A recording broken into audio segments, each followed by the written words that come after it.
دەوری ئیجابی لاوان بەدەجای تێرغ لە کوردستاندا گرنگ بووە.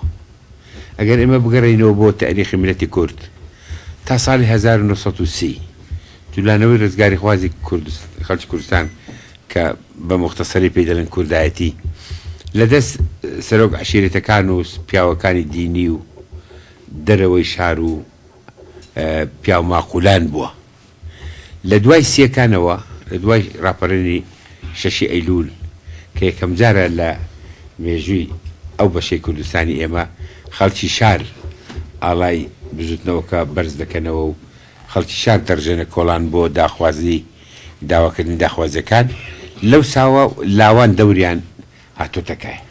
لە سیەکانە دیاری لاوان یادگاری لاوان دەرچووە لە بەغدا کە ژمارەی کەم لاو دەستیان پێکردووەوە هاتوونەتەکایەوە و لاوی شوێنی جیاجای کوردستانی عێراق بوونە توانیویانە لە ناو خۆیاندا نەوعا هاریکاری و هاوکاریەک دروستکەن بۆ ئەوەی دەوری لاو باش بدرەخشێتەوە لە خەباتی گەلەکەماندا. و جا لە ئەنجام ئەو دەوران ئەو دەستپێکانەدا حزب دروست بوونە کە بەشی زۆری حزبەکانیش بەشی زۆریان ئەڵێم لە لاوان دروست بوونە لاو دەوری تێدا بووە و هێدی ئەو لاو دەوری هەم زیاد بووە لە سیاسی لە کۆمەڵایەتی لە دوا و لە شەڕی پێشمەرگایەتیش دیسان لاوان دەورێکی گرنگیان بووە. من ئەهمیەتی لاوان باش دەزانم و دەزانم لە سەردەمی ئەمڕۆدا لاوان دەتوانن دەورێکی گەرە کاریگەر ببینن بە تایبەتی کە ئەمڕۆ خەباتەکەمان خەباتی سیاسی ئیعلامی پەرلەمانی جەماهیریە.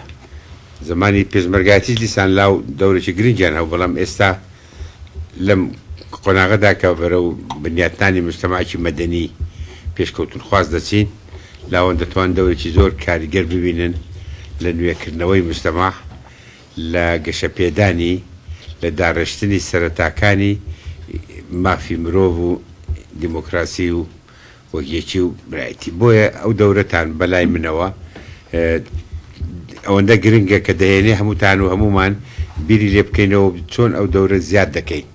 من پێم باشە لە پێشەوە بڵێم کە هیوادارم ئێوە هەوڵدەن هەر یەکەتان ڕێکخراوەکەی خۆتان بەهێزترکەن فراوانتریکەن و هەوڵدەن پاشەوەی کە ڕێکخراوەکانتان گەشە پێدەدەن لە بینی خۆشتاندا چەترێک دروستکەن کە لە ژێریا کۆ ببنەوە.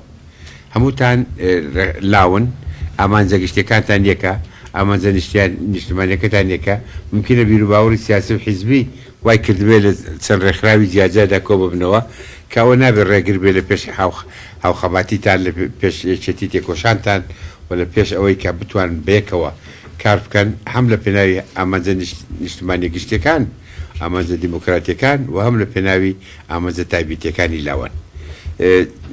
تیۆری چەپکەگوڵ لە ناو لاوانشدا باو ڕاستە. دیارە ئێوە ڕێکخراوی جیاجیان بەڵام ئەو ڕێکخراوی جیاجیان ئەگەر هەمووتان پێکەوە کۆ ببنەوە یەک چەپکەگوڵی لاوان دروست دەکەن کە دەتوانن بە کۆمەڵ بەگشتی زیاتر خزمەتی خۆتان و کۆمەڵی خۆتان و میلەتی خۆتان بکەن.